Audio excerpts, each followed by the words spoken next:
Why do you want to work out? What is your goal? The most important thing is that you have a vision, that you have a goal. Because without that vision and without that goal, again, you're drifting around and you're never going to end up anywhere. People don't become successful just by accident. You know, I mean, maybe the guy that found gold in California and started the gold rush, but don't count on that. That's a one in a lifetime kind of a situation. So you got to really have a specific goal. And to me, to have that vision that I want to be Mr. Universe, that I want to be the greatest bodybuilder of all time. That was a great vision, and that specifically to look like Reg Park and to be up there on that stage and to lift the trophy overhead and to win the championship over and over and over again. So that was a great goal. You have to have a goal. Now, it doesn't have to be that specific goal, but it has to have some goal. This is why I always recommend to people, sit down, take your time, and start thinking about, why do you want to work out? What is your goal? And that can be as crazy as it is. It could be, I want to impress girls. If that's your goal, so be it, but it motivates you. It could be that you're emulating a certain, bodybuilder or a certain football player, a certain boxer, whatever it is.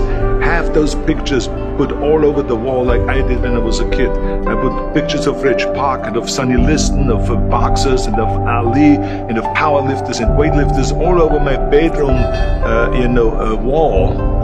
So that every day when I go to sleep, every day when I wake up, I look at those pictures and they motivate me. You need that motivation, and then therefore you have this kind of imprint in front of you all the time, and you know exactly what you're chasing. People always come up to me and says, why are you smiling? You're working out 5 hours a day. You're doing the same as the other guys, but the other guys have a sour face. They're pissed off that they have to do another rep or another set or something. I looked forward to another 1,000 reps of sit-ups. I looked forward to another 500 pounds of leg press or squat. I looked forward to doing more and more curls until my arms fall off. Why? Because I knew that every rep that I did and every set that I did and more weights that I lifted, I get one step closer to turning that vision into reality. So I was turned on by that. I was excited. I couldn't wait to get to the gym.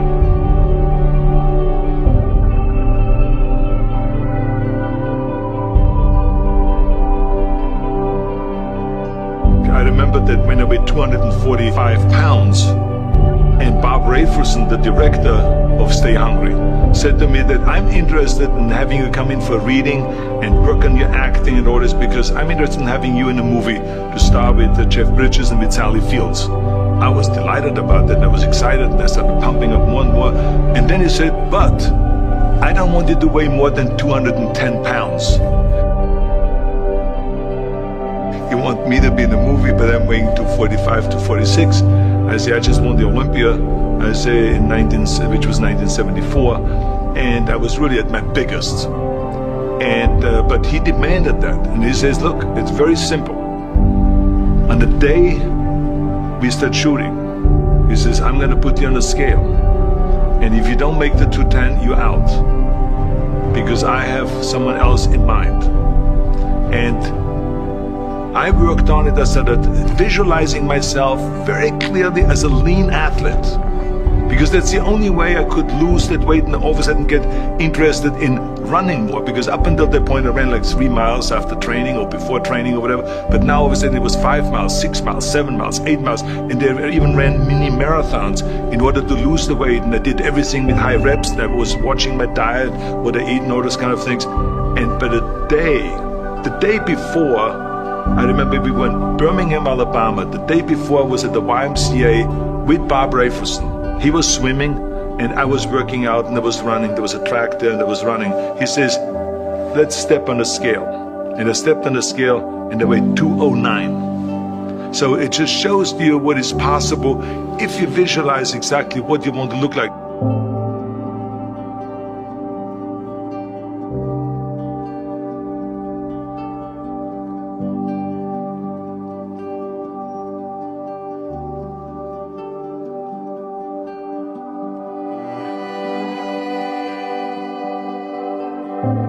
And there was no room for any kind of like, well, I can't get my act together or anything like this, because there's only a certain amount of time. But the key thing again is have the clear vision. Have the specific goal of what you want to accomplish, because then you never go to the gym and you say, the day I feel down a little bit, I don't know what it is all about, I don't know my life, I'm confused. No, I tell you that I was a perfect example of someone that was not confident at all.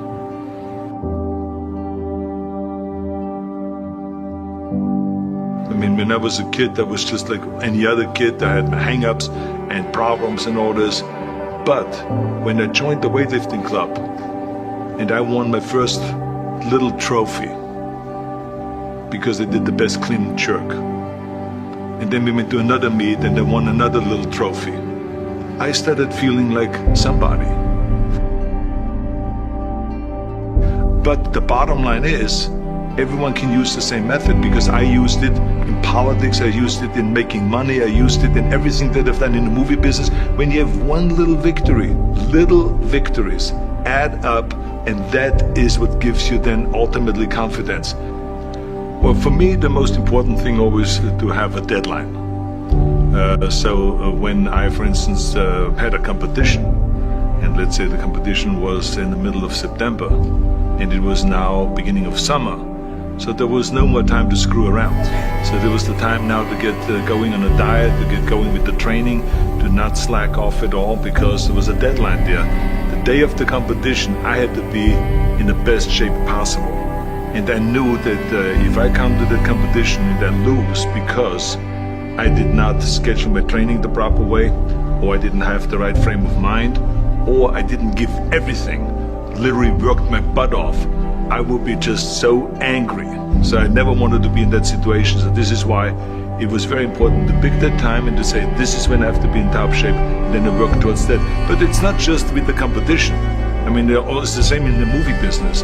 I mean, to me, it was always a big advantage when I said, okay, my movie starts on April 1, and I have now 3 months, so I have to get really in great shape. So you pick those times. It could also be that you have no movie and you have no Mr. Olympia or no Mr. America, no Mr. Universe coming up or any of those things. But you say to yourself, the summer starts in June. I'm gonna go to the beach in June, and at that time I want to be in great shape. So that creates an urgency that makes you really start training hard and taking it seriously. Because if you don't have a specific plan, then you wander around. I mean, you can have, as I've told you many times, the best ship or the best plane in the world, but if you don't have a specific goal where you want to go and when you want to get there, you just drift around and you never get anywhere. So this is why it is so important to create that urgency and have a specific time when you want to be in shape. Well, I mean, look, everyone has a problem with time, but the day is 24 hours and we sleep 6. Now, I know there's some out there that say, whoa, I need 8. Well, I say just sleep a little faster, because the bottom line is we have 6 hours of sleep, 24 hours are available, so you have 18 hours now available to your work, your family, your hobbies, and also to learn something new or to do something new, which could easily be that you want to learn a new language, or that you want to read as you have a New Year's resolution, I have to read a book every week, or you say, I'm going to go and reshape my body. So you're going to go and take this hour out of your schedule and say, I'm going to train an hour every day. So this is for most people a huge challenge, but it is totally doable, I can tell them, because the kind of things that I did when I came to this country, I mean, I went to school, I was working in construction, I was working out my 5 hours a day, I was taking acting classes from 8 o'clock at night to 12 midnight, I was doing all of those things. I wanted to make sure that out of the 24 hours of the day, that I don't waste one single hour. Those hours were too precious. And so there I just want to tell people, don't give me this thing, I have a difficult time with the time and I don't have time for this and I don't have that. You have time, you make the time.